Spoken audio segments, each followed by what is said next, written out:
Dispenser going up.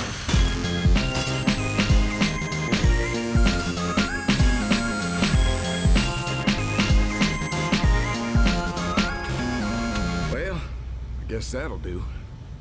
Hey, today I wanted to talk about something I'm just going to call the engineer mindset, which can encompass a wide variety of things, but basically it boils down to what you, as an engineer player, should be thinking about, and your general attitude when going into any game of TF2 as the Texan robot builder man. Usually on this channel, I'll make a video about what I think about an engineer's unlockable weapon, or what you should be doing with your teleporters or your dispensers, but I never really talk about the bigger picture, and that's what this discussion is going to focus on. So the first thing I guess we can talk about is what I find a lot of new engineers seem to struggle with, and at the very least what the casual engineer players always complain about when switching to engineer for their team: getting their buildings destroyed. I always seem to get this question: Dane, how do you deal with your buildings going down? I can't stand it when I spend all this time building up my nest only for it to get taken down by some uber demo man or a slippery spy. Now, yeah, getting your buildings destroyed can be pretty frustrating. I don't think anyone is immune to the pains of spending time on something only for it to be erased in an instant, but you have to remember that the simple fact of the matter is this: getting your buildings destroyed is a part of playing engineer. A pretty large part of playing engineer, in fact. I mean, if you're putting something on the battlefield that the other team can destroy, chances are it's going to get destroyed at some point, especially if the teams are relatively even. In fact, you could go so far as to say that one of the main purposes of an engineer's buildings is to be destroyed by the other team. I mean, when it comes down to the basics of how TF2 works, the engineer's buildings, especially sentry guns, are an obstacle that you're placing there for the enemy team to try and destroy. So if you're doing your job correctly, which is area denial, you're essentially preventing your enemy from completing an objective. So therefore, their objective becomes killing your shit. So when the enemy team successfully does that, how can you complain? They did what they were supposed to do, and the only thing that you can try and do in return is survive long enough to keep building obstacles again for them to destroy again. So because of the engineer's natural state of creating things so that they can be destroyed, the engineer player's mindset has to be that of resilience. You simply cannot afford to be disappointed when your buildings get destroyed. It's just setting yourself up for disappointment. It's like going through medical school to become a doctor and then quitting on your first day when you realize that you have to touch people's balls. It's just a part of the job. In fact, a comparison that is probably more close to home than that one is to compare it to playing medic. You're going to be able to heal your team and keep them alive, which is really powerful. But at the end of the day, the goal of the other team is to kill you and to make sure you are dead as much as possible. So yeah, you're going to get backstabbed and headshot, and you're going to drop Uber every once in a while, but that doesn't mean that you should give up on playing medic. It just means that you shouldn't peek the sniper with the 3 unusuals anymore. So to wrap up that thought is just this: don't be discouraged when your buildings get destroyed. Just try to assess what it was that got your buildings destroyed in the first place, and try to avoid that situation next time. And no, that doesn't mean building on last, James Garbanzo 1998. Yeah, sure, it's true that no one can destroy your buildings if you put them where no one will ever find you, but you might as well be playing on an empty server at that point. Get involved, James.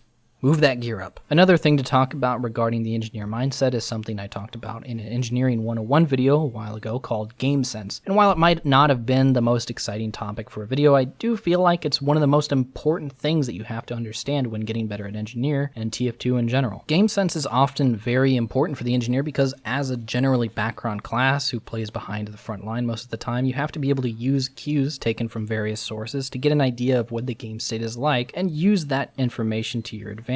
Now, I'm not going to just go revisit all that stuff here. You can go and watch that video for yourself if you want more specifics. But what I want to talk about for this video is the mindset that you have to have regarding the game state, and that is proactive reaction. Now, basically what I mean is you can't just keep doing the same thing over and over again if it's not working. I know I just got done talking about not giving up on Engie when your stuff gets destroyed, but what I'm talking about here is different. If you walk out of spawn and your level 1 sentry gun goes down for the 3rd time in a row to the same soldier sitting there, are you gonna try it a 4th time? Some players take the resilience advice to heart and they keep doing it as long as they have time left in the round, but this is not the right mindset to have. As an engineer, you have to be reactive reactive to obstacles thrown at you, which means that instead of trying your absolute darndest to get that level 3 sentry gun up, maybe you should just switch gears for a second and change your loadout to something that might be able to deal with that current problem. You could try using the short circuit to keep the soldier off your gun while it builds. You could switch to the shotgun and try and kill him yourself if your teammates can't do it. You can switch to the gunslinger to temporarily have at least some form of area denial that doesn't cost as much to replace when it gets destroyed. All of these options are viable for a situation that is merely a single moment in your TF2 game, and quickly making the decision to try something else when your current plan isn't working sets the good players apart from, well, the new players. So in short, being able to tell the difference between something that is good later and something that is good right now is something an engineer player should be able to do in any situation. In fact, unlockable weapons as a concept are reliant on being situational. In other words, not intended to be an upgrade from the stock weapons, but instead more powerful in very specific instances. And the mindset of someone who doesn't seem to realize the purpose behind unlockable weapons in TF2 is something that appears to be pretty common in the general player base. Now, this might be going off on a tangent here, but just because something is deemed the meta or widely regarded as being the best loadout doesn't mean it's the only loadout you should ever be using at all times. There are very specific weapon slots for some classes that this doesn't really apply to as much because of slow weapon balancing by the TF team, but for the most part, you can assess a situation and apply an unlockable weapon to that situation with great success. And no one seems to do this because so-and-so uses this loadout a lot, or what's his YouTube channel said that this weapon was OP.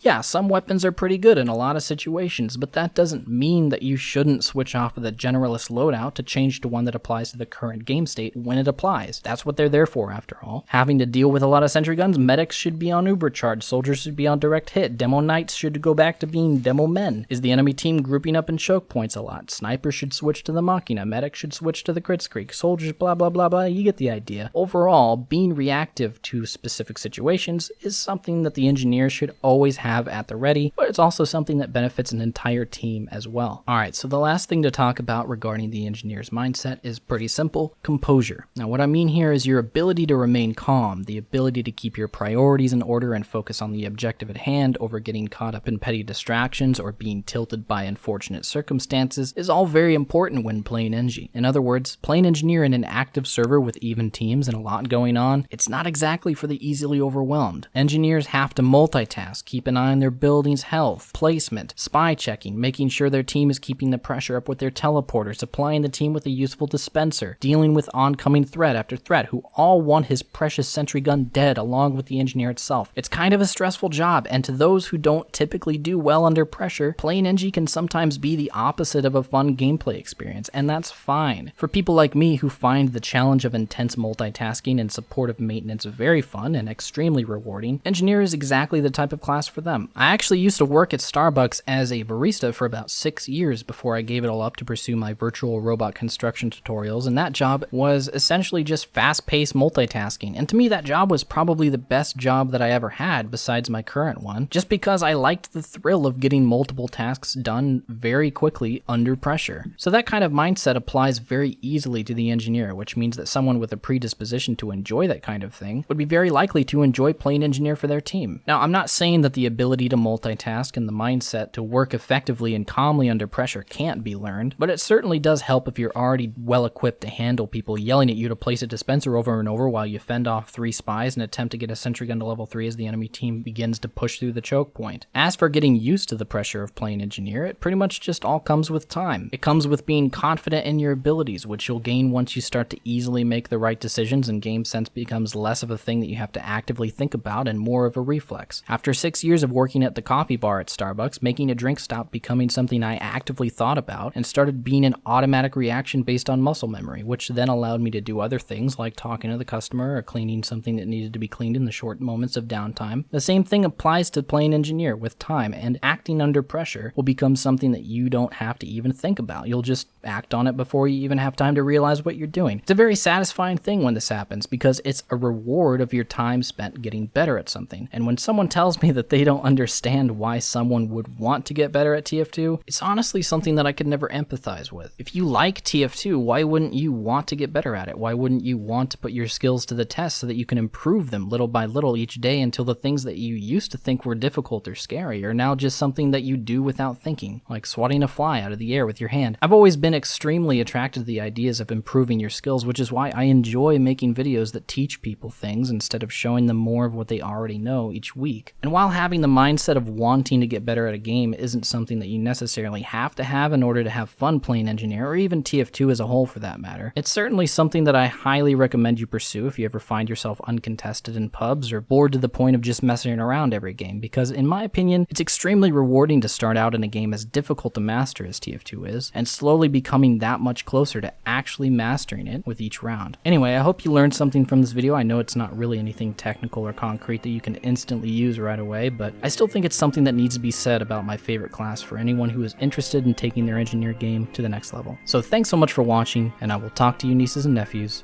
next time. Bye-bye.